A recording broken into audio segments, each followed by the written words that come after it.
Abra sua Bíblia em João, capítulo 1.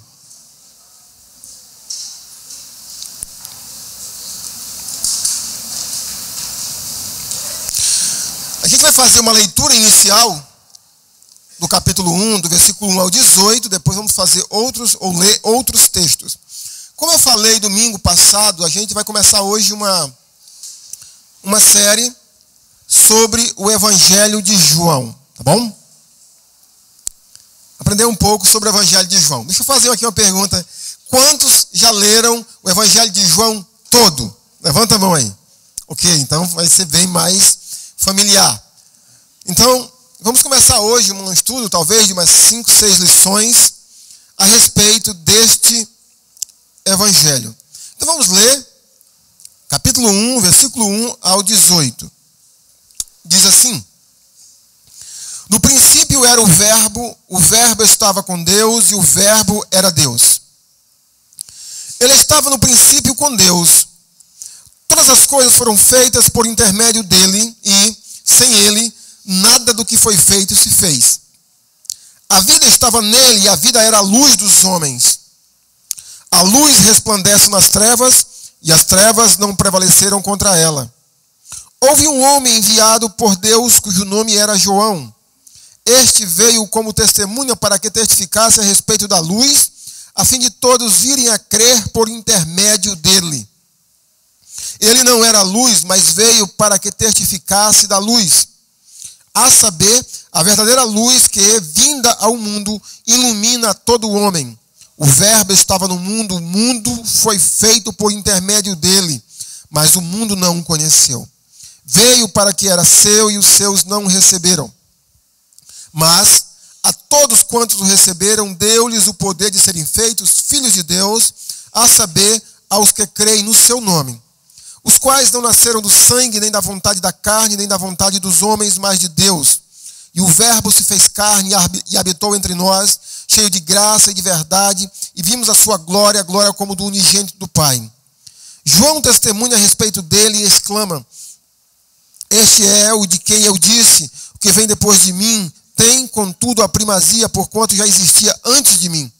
Porque todos nós temos recebido da sua plenitude graça sobre graça. Porque a lei foi dada por intermédio de Moisés, a graça e a verdade vieram por meio de Jesus Cristo.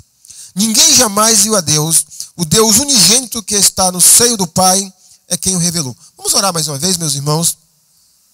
Nosso bom Deus, mais uma vez te agradecemos por esse momento tão ímpar, Senhor, onde nós podemos, como igreja do Senhor, nos reunirmos para estudarmos a Tua Palavra, para aprendermos da Tua Palavra, para incorporarmos a Tua Palavra em nossas vidas, Senhor. E que nessa manhã, Senhor, a Tua Palavra venha, de fato, a nos transformar. Que a Tua Palavra venha nessa manhã, meu Senhor, a penetrar os nossos corações, a fazer as mudanças que nós precisamos que sejam feitas em nossas vidas. Que ela seja a espada de 2 gumes, Senhor. Que ela possa, Senhor, penetrar profundamente o nosso ser. Te pedimos isso em nome de Jesus. Amém.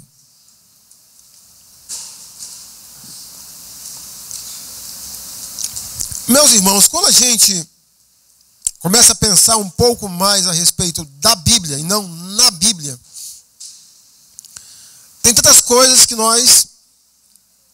eu pessoalmente penso, né, e começo a fazer perguntas, questionamentos. E um dos questionamentos que há algum tempo para cá me vem à mente é: por que 4 evangelhos? Por que foram coletados ou selecionados para o cânon do Novo Testamento, para a palavra de Deus, Mateus, Marcos, Lucas e João? Por que não só um evangelho? Ou então não porque 11 evangelhos? Por que os outros apóstolos também não escreveram a sua biografia a respeito da pessoa de Jesus? Quando nós fazemos essa pergunta a respeito, por que 4 evangelhos, por que só um, ou por que não mais? É claro que é uma pergunta que basicamente não vai ter uma resposta específica. Esses 4 evangelhos, os estudiosos das Escrituras classificam, organizam esses 4 evangelhos em 2 grupos. Há um primeiro grupo, que são os 3 primeiros evangelistas, Mateus, Marcos e Lucas, do qual nós chamamos evangelhos sinóticos. Quantos sabem o que significa sinótico? Levanta a mão aí, quem sabe. Eu vou falar porque um tempo desse eu lembro que eu falei, logo que eu cheguei, e alguns irmãos não sabiam o que é sinótico. Essa palavra vem da língua grega e é uma composição de 2 palavras que sim significa mesma e óptica vem de visão. Então, a mesma visão. Então, Mateus, Marcos e Lucas são chamados de evangelhos sinóticos porque eles têm basicamente a mesma visão. Inclusive, é bem provável que Mateus e Marcos compilaram o evangelho de Marcos para então poder escrever o seu evangelho. Tudo indica que o evangelho mais antigo, ou o escrito mais antigo, tenha sido o evangelho de Marcos, o primeiro a ser escrito dos 4 evangelhos. Então nós temos esses 2 grupos, os sinópticos, e temos o evangelho de João, que segue uma linha, digamos, não vou dizer totalmente diferente, mas basicamente você não encontra quase nada no evangelho de João, que ele registra a respeito de Jesus, do que você encontra em Mateus, Marcos e Lucas. Você vai encontrar poucas coisas. Você vai encontrar, por exemplo, o capítulo 6 de João. Você vai encontrar o que João escreve a respeito da multiplicação de pães e peixes, a respeito de Jesus andar por sobre as águas, e fica por aí. Nós temos o final do evangelho de João, onde ele narra a crucificação de Jesus e a ressurreição de Jesus. Então você vai ter algumas similaridades com os outros evangelhos, mas tirando essas 2 partes, quase nada de que João escreve nós encontramos nesses 3 evangelhos, em Mateus, Marcos e Lucas. João segue uma linha um pouco diferente. Por outro lado, mesmo tendo esses 2 grupos, os 3 que seguem a mesma visão, têm a mesma ótica sobre Jesus e João, mas cada um dos evangelistas, ao pegarem o papel e a pena para escrever o evangelho de Jesus, eles tinham o seu objetivo, ou o seu propósito, o seu foco, o aspecto que eles queriam enfatizar sobre a pessoa de Jesus. Para a gente poder explicar isso, Mateus, quando ele escreve o seu evangelho, possivelmente o principal objetivo de Mateus é deixar claro que Jesus é o rei de fato e de direito. Quando você começa a ler o evangelho de Mateus, uma das primeiras frases que vamos encontrar é: Jesus, filho de Davi. Capítulo 25 de Mateus está ali concluindo já, basicamente, o seu evangelho. Ele apresenta Jesus no final dos tempos como o rei que vem para reinar. E quando ele descreve Jesus como filho de Davi, ele traça a genealogia de Jesus, de Abraão até o seu pai adotivo, para mostrar que Jesus Cristo, geneticamente, não pelo fato de ser filho sanguíneo ou da carne de José, mas que ele tem o direito, ele é descendente de Davi. Portanto, Mateus descreve Jesus, ou o seu objetivo no seu evangelho é de mostrar para cada judeu que Jesus é o rei dos judeus. Nesse evangelho nós encontramos muitas frases, por exemplo, essa que eu falei anteriormente: Jesus, filho de Davi. Embora que essa frase também tenha a conotação messiânica, do Salvador, do Deus que se faria homem, e esse Deus seria o Messias, o rei de Israel. Marcos já tem outro objetivo ao descrever a pessoa de Jesus. Marcos não descreve Jesus como um rei, mas como um servo. Não é que Jesus não seja rei, mas Marcos, ele enfatiza, ele enfoca, ele coloca o holofote sobre a pessoa de Jesus como o servo sofredor. Ou aquele que veio para fazer especificamente a vontade do Pai e especificamente cumprir o seu propósito. Os estudiosos das Escrituras, sobretudo dos Evangelhos, dizem que é o Evangelho que mais tem. Jesus foi e fez. Porque esse é o papel do servo, executar algo que tem para ser feito. Então Marcos apresenta Jesus como o servo. Lucas descreve Jesus, ou o principal enfoque de Lucas é mostrar o Jesus humano.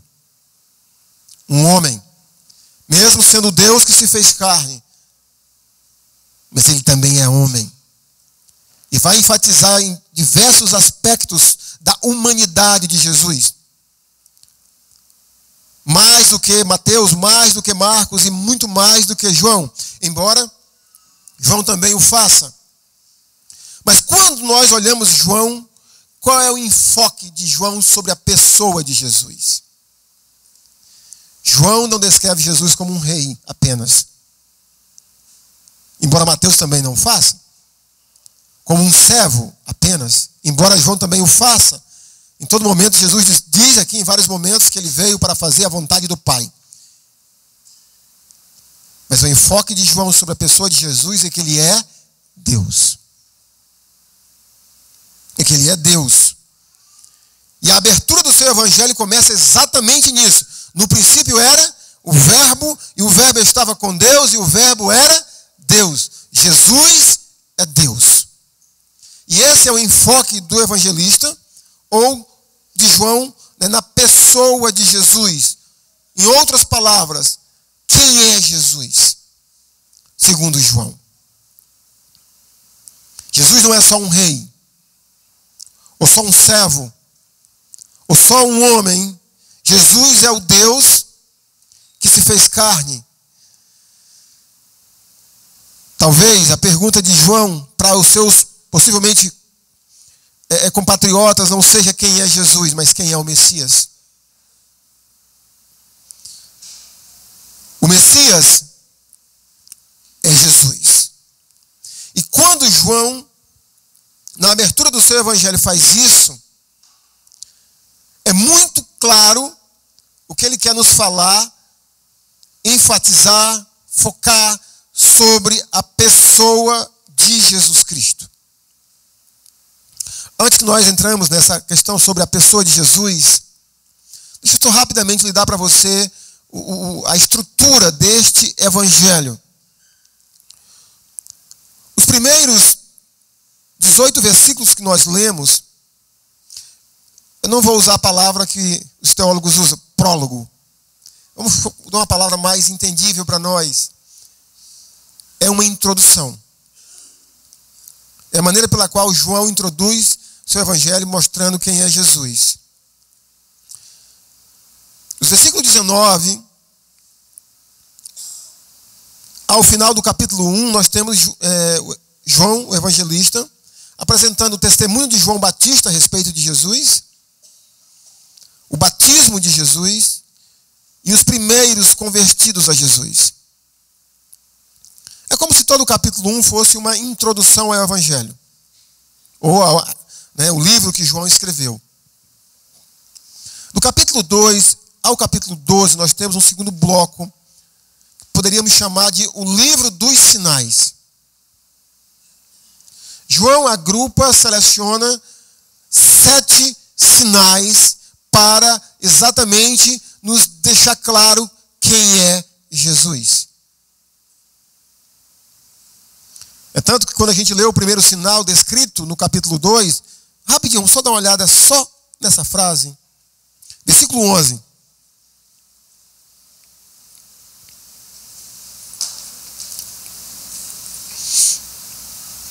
Do capítulo 2, tá? Versículo 11. Com este, deu Jesus princípio a seus sinais em Caná na Galileia. Manifestou a sua glória e os seus discípulos creram nele. Então, é como se fosse um cronômetro, onde João disse, aqui é o primeiro. E até o final do capítulo 12, embora que o último sinal que João relata é no capítulo 11, a ressurreição de Lázaro, tem esse segundo bloco. João faz essa coletânea de sinais para nos dizer, para nos convencer de que Jesus é Deus. Os capítulos 13 a 20, nós temos a descrição da paixão de Cristo. Embora que, mais especificamente, ele vai focar na crucificação, morte e ressurreição de Jesus a partir do capítulo 18, mas capítulo 13, 14, 15, 16, 17, 18, 19 e 20, João descreve a paixão de Jesus Cristo. E o último capítulo, 21, nós temos um epílogo ou uma conclusão, aquele encontro de Jesus com Pedro e mais alguns dos apóstolos. Então essa é a estrutura do Evangelho de João. Mas vamos voltar ao capítulo 1 e olhar nessa parte que nós lemos alguns detalhes importantes de que João fala sobre a pessoa de Jesus para nos mostrar que Jesus é Deus. Nos versículos 1, 2, 3 e 4 nós temos João enfatizando. Observe, versículo 1. No princípio era o verbo estava com Deus e o verbo era Deus. Ele estava no princípio com Deus. Todas as coisas foram feitas por intermédio dele e sem ele nada do que foi feito se fez. A vida estava nele e a vida era a luz dos homens. Nós temos aí então, irmãos, esses primeiros 4 versículos, nós temos João nos mostrando que Jesus é Deus pelo fato da sua eternidade. Versículo 1, quando nós lemos, no princípio era o verbo, se você tem alguma familiaridade com a Bíblia, você vai remontar a Gênesis 1:1, que diz, no princípio criou Deus os céus e a terra. E todo o capítulo 1 de Gênesis descreve como Deus criou o universo. E aqui João diz, no princípio era o verbo. A impressão que eu tenho é que a maneira que João usa o verbo é como que a palavra que Deus falava para que o universo fosse criado, cada uma das coisas que foram criadas, é como se esse verbo fosse o próprio Jesus. Mas então Jesus estava no princípio, no começo de tudo. E no final do versículo 1 ele afirma, e esse verbo é o próprio Deus, ou esse verbo era Deus. Ele estava no princípio com Deus. Todas as coisas foram feitas por intermédio dele, e sem ele, nada do que foi feito se fez. A vida estava nele, e a vida era a luz dos homens. Então apresenta Jesus como um ser eterno. Uma segunda característica que João apresenta sobre a divindade de Jesus, ou que Jesus é Deus, é que ele é o Criador. Versículo 3 diz assim, todas as coisas foram feitas por intermédio dele. E sem ele, nada do que foi feito se fez. Então, o capítulo 1, versículo 3, e outros versículos aqui que nós acabamos de ler, apresenta esse segundo aspecto sobre a divindade de Jesus, ou a deidade de Jesus, que é ele como o Criador. Jesus é Deus porque ele criou céus e a terra. Ele não é criado, ele não é um ser criado, ele é o Criador. Pelo versículo 3, a gente entende, eu entendo, que além dele ter criado todas as coisas, essas coisas que foram criadas e tudo que foi criado por ele, tem um propósito nele mesmo, em Jesus. Versículo 4 apresenta uma outra característica de Deus, o autor da vida. A vida estava nele. Quando nós olhamos, voltamos para Gênesis 1, e olhamos como a vida chegou no planeta Terra, é a curiosidade, é uma pergunta que os cientistas se debatem, sobretudo os evolucionistas, tentando responder a pergunta, como que a vida chegou na Terra?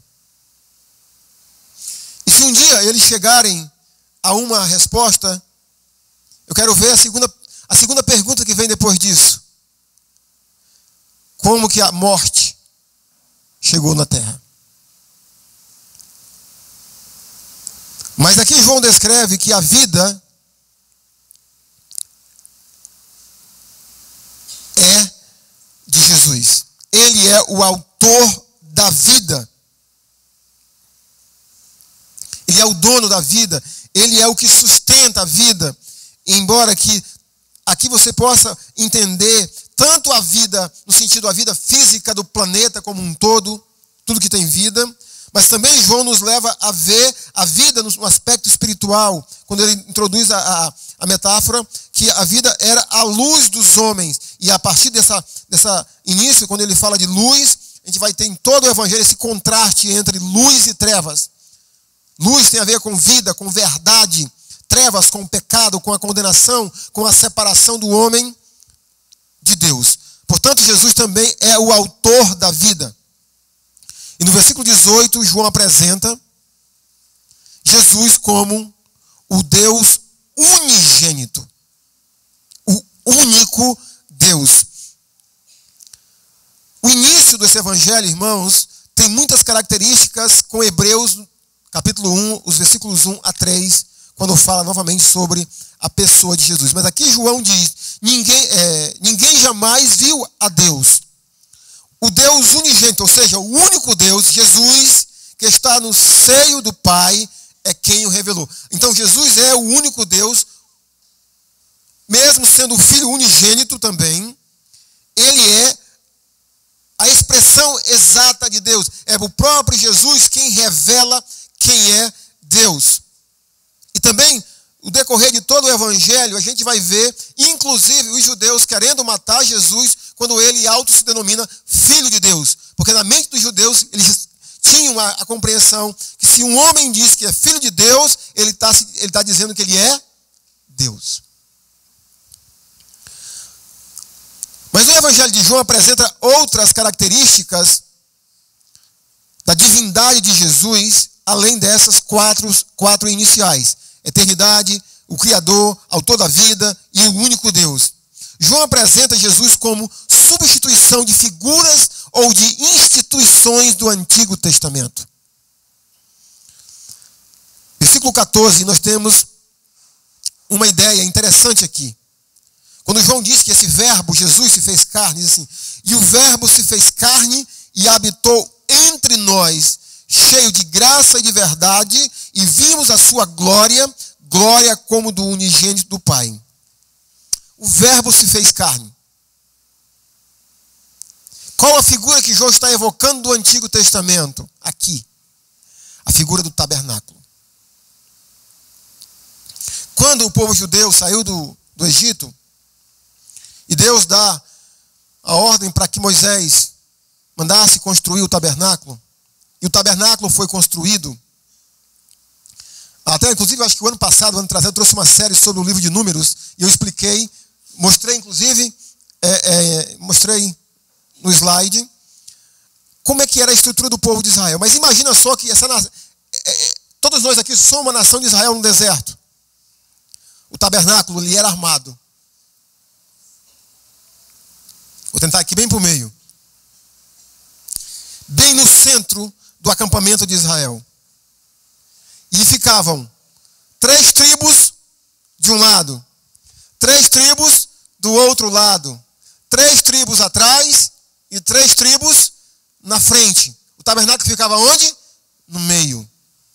E o tabernáculo era um simbolismo e ao mesmo tempo era ali que Deus se manifestava a Israel. E quando João diz assim, e o verbo se fez e habitou no meio de nós. Então Jesus, ele é uma substituição ao próprio tabernáculo. Ele é a própria presença de Deus e ele estava ali entre o povo judeu. Uma outra figura do Antigo Testamento que João substitui Jesus é o Cordeiro, ou a própria Páscoa. No versículo 29, João diz, no capítulo 1, no dia seguinte viu João a Jesus, que vinha para ele e disse, eis o Cordeiro de Deus, que tira o pecado do mundo. Versículo 36, mais uma vez, João Batista diz, e vendo Jesus passar, disse, eis o Cordeiro de Deus.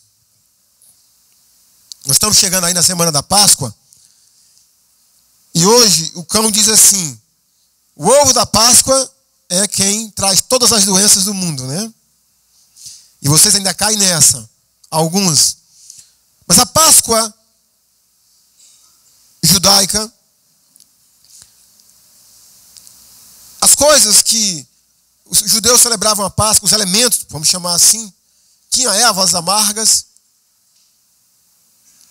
tinha pão sem fermento, mas também tinha, todo ano, um animal que geralmente era um cordeiro, que morria desde a primeira Páscoa, para que Deus não matasse os filhos de nenhum judeu, ou de nenhuma pessoa que acreditou na mensagem de Deus, que naquela noite ele viria e mataria todos os primogênitos do Egito.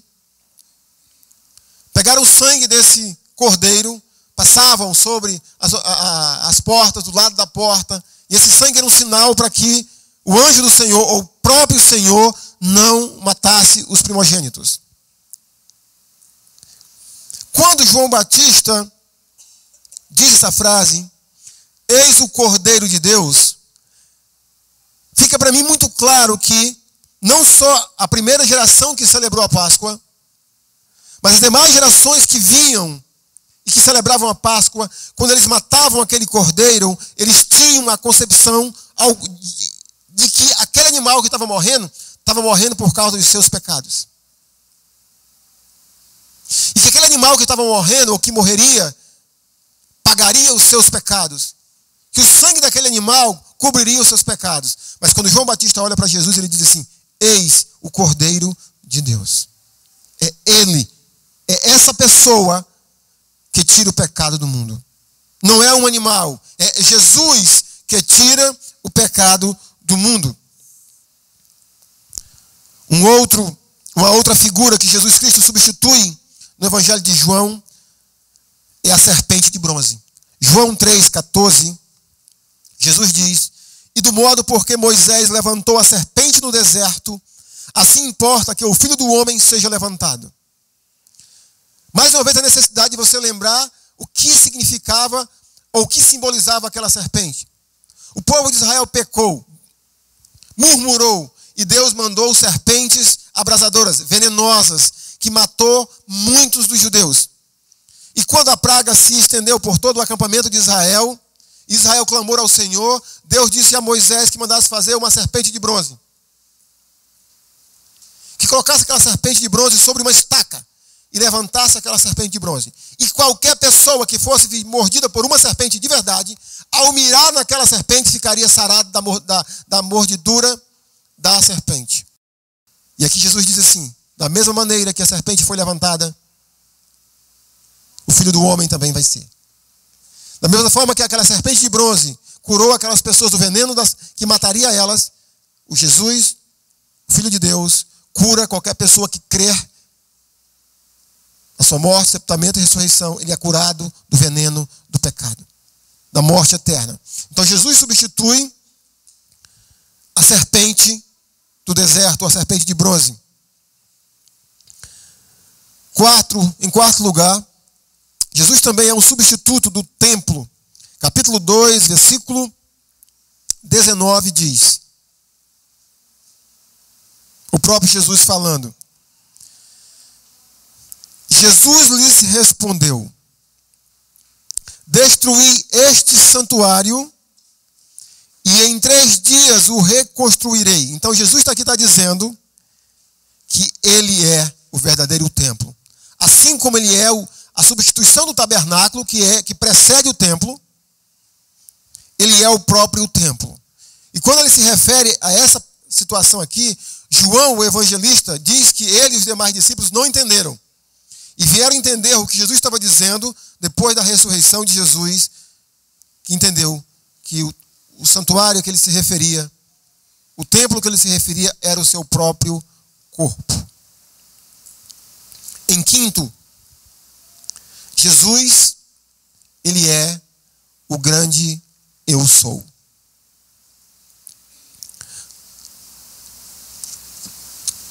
Acredito que a primeira vez que eu li o livro de Êxodo, essa frase, eu sou, quando Deus se revela a Moisés, e Moisés começa a conversar com Deus, e Moisés diz assim, mas quando eu chegar no Egito, o que eu vou dizer? Quem me enviou? E aí vem a resposta. Diga que foi o eu sou. E a partir dessa descrição de Êxodo 3, essa frase eu sou se repete muito do relacionamento entre Deus e Moisés. E eu lembro que naquela noite, quando eu fui dormir, essa frase me impactou. Porque eu dormindo, mas é como se tivesse uma voz dizendo no meu ouvido, aquele sono leve, eu sou, o eu sou. No Evangelho de João, nós temos inúmeras passagens aonde Jesus se autodenomina o eu sou. Vamos ver aqui, eu selecionei umas 4 passagens. A primeira delas, João 4 e 26.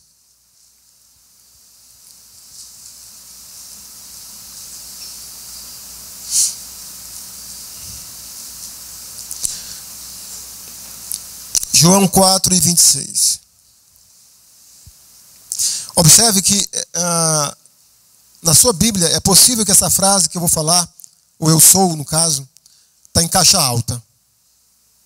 Diz assim, verso 26. Disse-lhe Jesus, eu o sou que falo contigo. Jesus aqui nesse contexto está naquele diálogo com a mulher samaritana.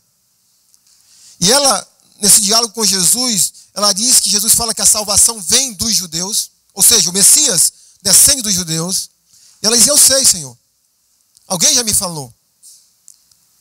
E aí Jesus responde para ela, eu sou que falo contigo. Então, quando Jesus aqui diz, o eu sou, ele está dizendo para aquela mulher, eu sou o Messias prometido. Eu sou o Messias das profecias do Antigo Testamento. Então, Jesus aqui se apresenta como eu sou no aspecto messiânico. Capítulo 6, versículo 35.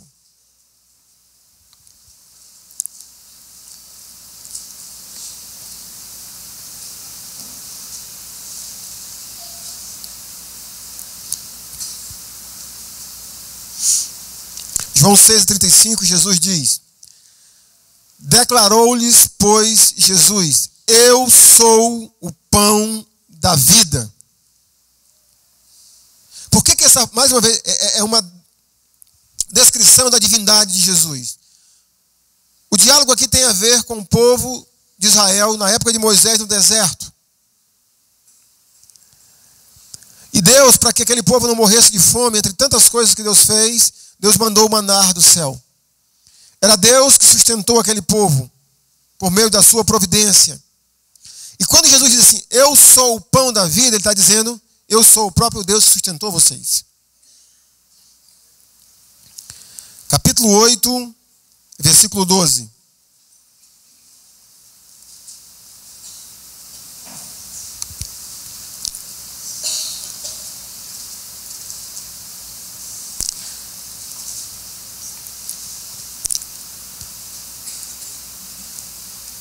De novo lhes falava Jesus dizendo, eu sou a luz do mundo.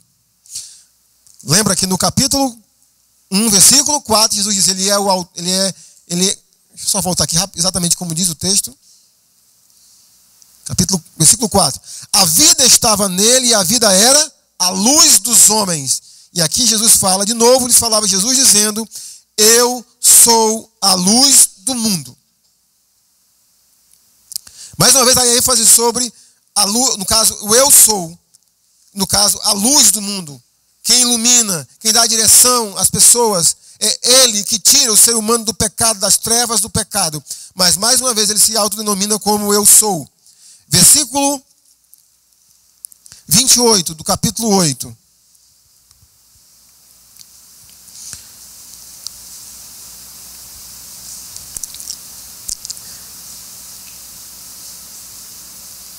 Disse-lhes, pois, Jesus, quando levantardes o Filho do Homem, então sabereis que eu sou. Ou seja, se referindo à sua morte, ele diz que quando Jesus, no caso Jesus, for crucificado,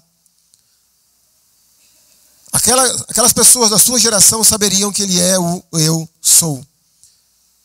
Capítulo 10, versículo 1.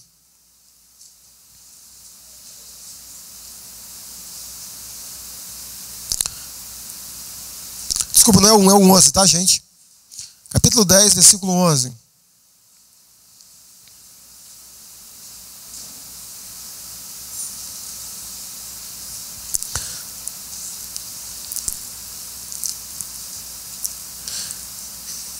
Eu sou o bom pastor. Quando nós vemos uma frase dessa, meus irmãos, a gente não acha que tem nenhuma conexão com a divindade de Jesus. Mas por que essa declaração é tão forte e era tão forte? Porque quando Ezequiel, no capítulo 36, descreve o descendente messiânico, ou o descendente de Davi, que seria o pastor de Israel, esse descendente de Davi é o próprio Deus que pastorearia o seu povo. E lá em Ezequiel, Deus diz que iria pastorear, que iria cuidar das suas ovelhas. Era Deus que seria o pastor. Deus, quando a gente fala Deus, entenda que eu estou falando de Deus o Pai. E aqui Jesus diz que Ele é o bom pastor. Ele está dizendo, eu sou Deus. E a última passagem, não vou nem ler, vocês sabem, João 14 e 6. Eu sou o caminho, a verdade e a vida. E ninguém vai ao Pai. É vai ou é vem? Vem. Observe como esse versículo é tão forte. Jesus disse primeiro que Ele é, eu sou o caminho, a verdade e a vida. Agora, só para comparação, tá, gente? Vou me usar aqui. Ele diz assim, mais ou menos assim, se a gente fosse apontar. Ele, ninguém vem ao, senão por mim. Não é que vá ao Pai. Ninguém vem ao Pai, senão por Jesus. Então, João apresenta Jesus como a substituição, se é que eu posso falar assim, mas Jesus se denominando como o grande eu sou da lei e do Antigo Testamento. E por fim, irmãos, João descreve Jesus Cristo como esse Deus que se fez carne por meio daqueles sinais que eu vos falei. Nós não temos tempo de ler nem os sinais, vou apenas citar. O primeiro sinal que João lista, ou milagre, se quiser chamar assim, mas João chama de sinal, é João capítulo 2, versículo 1 a 12. Quando Jesus, num casamento, transforma água em vinho. Esse é o primeiro sinal. E João diz, por meio desse sinal, ele deu início.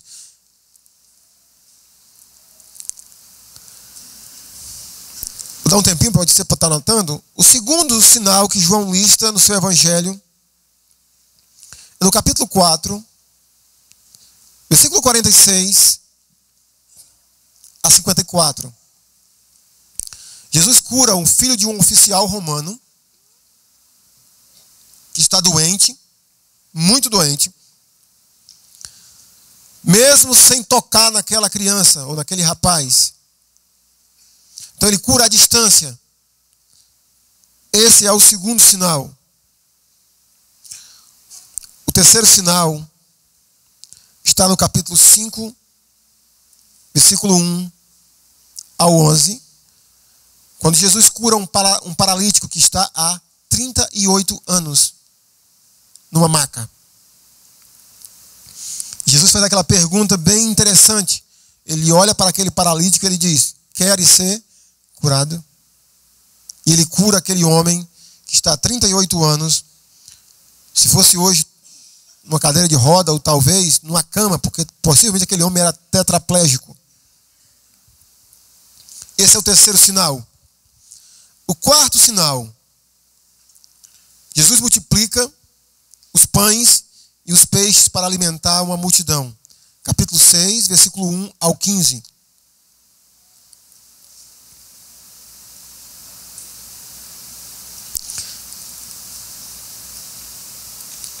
Na minha Bíblia eu fui colocando, sobre cada história ou sinal desse, fui colocando primeiro, segundo, terceiro, quarto, quinto, sexto e sétimo. Nós estamos no quarto, quinto. Deixa eu só ver. O último que eu falei foi multiplicação de pães e peixes, é isso? Deixa eu ver aqui. 1, 2, 3, o quarto. Quinto, capítulo 6, verso 16 ao 21. Jesus anda por sobre as águas.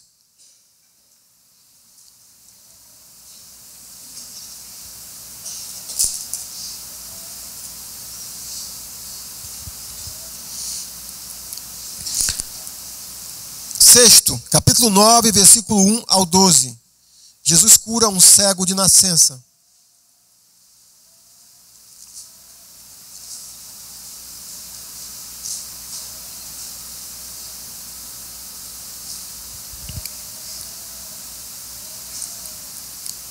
E capítulo 11, Jesus ressuscita quem? A Lázaro. É natural que cada um desses sinais também naturalmente tenha inúmeras aplicações, mas não tenho tempo de falar sobre eles. Apenas uma pequena comentada sobre o seu último sinal que João lista no seu evangelho. Observe que aí é o último sinal Jesus fazendo para outras pessoas. Mas esse sinal que Jesus faz é como que, da ressurreição de Lázaro, é como se apontasse para a própria ressurreição de Jesus que iria acontecer mais na frente. E também esse sinal realizado no Evangelho de João, na ressurreição de Lázaro, aponta para as nossas vidas também. Porque todos nós um dia iremos, assim como Lázaro, se Cristo não voltar, nós iremos morrer. Antes da ceia, o irmão Flávio chegou para mim e ele disse: vem cá, pastor, só pode vir aqui fora um pouquinho? Eu até fiquei assim um pouco assustado, né? Não sabia o que era. Não com o Flávio, né? Mas alguma coisa ter acontecido lá fora. E eu saí com ele. E quando chegou lá fora, ele disse: é o Evandro, que ele veio, o cunhado do Flávio, e um amigo meu de muito tempo. Nós fomos amigos, nós trabalhamos juntos nos anos 90. E fazia muito tempo que eu não via ele, naturalmente ele não me via. E quando ele me viu, eu abracei ele me abraçou e tal. Aí ele olhou para mim assim e disse: tu tá diferente. Aí eu digo: tô velho. Ele disse: não, mas eu acho que era isso mesmo. Ele disse: rapaz, tá acabado. Mas então, o ponto que eu estou ressaltando desse encontro é que de 94 para cá já se foram 24 anos, vai fazer agora no final do ano. 23 anos já se passaram. Em 94 eu tinha 22. Hoje eu tenho 46. E se Cristo não voltar daqui mais 30 anos, eu terei 76. E se eu estiver vivo, e você também estiver vivo, vai chegar um momento que nós vamos partir para a eternidade, para a glória. O nosso corpo vai para a sepultura. Mas um dia, quando Jesus voltar, Ele vai tirar todos os nossos corpos da sepultura, vai restaurar, vai construir, vai fazer um novo corpo. E quando nós nos encontrarmos, nós vamos dizer assim: ô irmã Thelma, quanto tempo? A irmã Thelma vai estar bem na fita. Eu vou estar bem na fita. Até vocês não vai estar bem na fita. Né? Não vai ter, mas esse último sinal de Jesus tem essa aplicação, gente. É a realidade de todo cristão. Vai adoecer, vai morrer, vai para a sepultura, mas um dia Jesus vai ressuscitar. Amém? Para a gente concluir, meus irmãos, há uma pergunta a ser respondida. Qual o propósito que João escreveu o seu evangelho? Por que João listou esses 7 ou 8 sinais? Se nós pegarmos o último sinal, que é a própria ressurreição de Jesus, qual o propósito de João ao fazer tudo isso? A apresentar todas essas e outras características internas sobre a divindade de Jesus, que Jesus é o próprio Deus. Qual o objetivo de João? Venha comigo para o capítulo 20.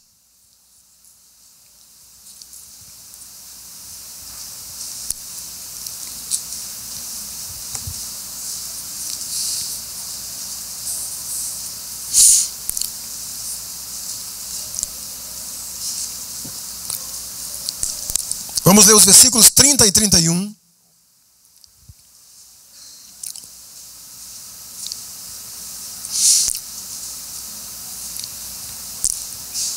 João 20, os versos 30 e 31, que diz assim: observe como a ideia, a mentalidade de João era apontar para esses sinais com um objetivo específico. Olha só o que João diz. Na verdade, fez Jesus diante dos discípulos muitos outros sinais que não estão escritos neste livro. Estes, porém, foram registrados para que creiais que Jesus é o Cristo, o Filho de Deus, e para que, crendo, tenhais vida em seu nome. O objetivo que João escreveu esse evangelho e apontou sobre essas evidências e características da pessoa de Jesus é para que cada ser humano, cada homem e mulher que tenha contato com esse livro, possa crer que Jesus Cristo é o Messias. E que, crendo que ele é o Messias, tenha vida eterna. Então, o propósito de João, meus irmãos, ao escrever esse evangelho, João tinha um propósito, um foco evangelístico. De que pessoas crescem em Jesus Cristo. De que pessoas soubessem que Jesus é o Messias, o Cordeiro de Deus prometido, que é Ele que tira o pecado do mundo. E quando a gente começa a olhar, Ele é a substituição do tabernáculo, Ele é o próprio Cordeiro de Deus, Ele é a serpente de bronze, Ele substitui tudo, porque Ele é quem redime o homem do pecado. É Ele quem perdoa pecados, e é Ele que veio para pagar os pecados e dar vida eterna a cada homem e mulher, criança, adulto, que crê na pessoa de Jesus. E o nosso papel como igreja de Cristo, meus irmãos, assim como o de João, nós precisamos continuar tendo esse mesmo objetivo. De continuar falando para as pessoas que Jesus Cristo é o Messias. Que Ele é o Salvador. Para a gente terminar, você sabe qual é o livro da Bíblia? Não vou nem dizer da Bíblia toda, mas do Novo Testamento. Você sabe qual é o livro do Novo Testamento que tem mais versículos evangelísticos? Você sabe qual é? Chute aí qual é. Evangelho de João. Porque João escreveu o seu evangelho para que homens e mulheres cresçam que Jesus é o Messias. E crendo, tenhais vida em seu nome. Daqui 2 semanas, final da segunda, 2 semanas, nós vamos ter o projeto ID. Você vai ter a oportunidade, se quiser, de falar para inúmeras pessoas quem é Jesus. Eu vou ter a oportunidade de falar para inúmeras pessoas quem é Jesus. Jesus é o Salvador. É o Deus que se fez homem para alcançar homens e mulheres perdidos nas trevas, que Jesus Cristo veio para salvar. Na próxima aula sobre o livro de João, vamos analisar a salvação descrita pelo apóstolo João.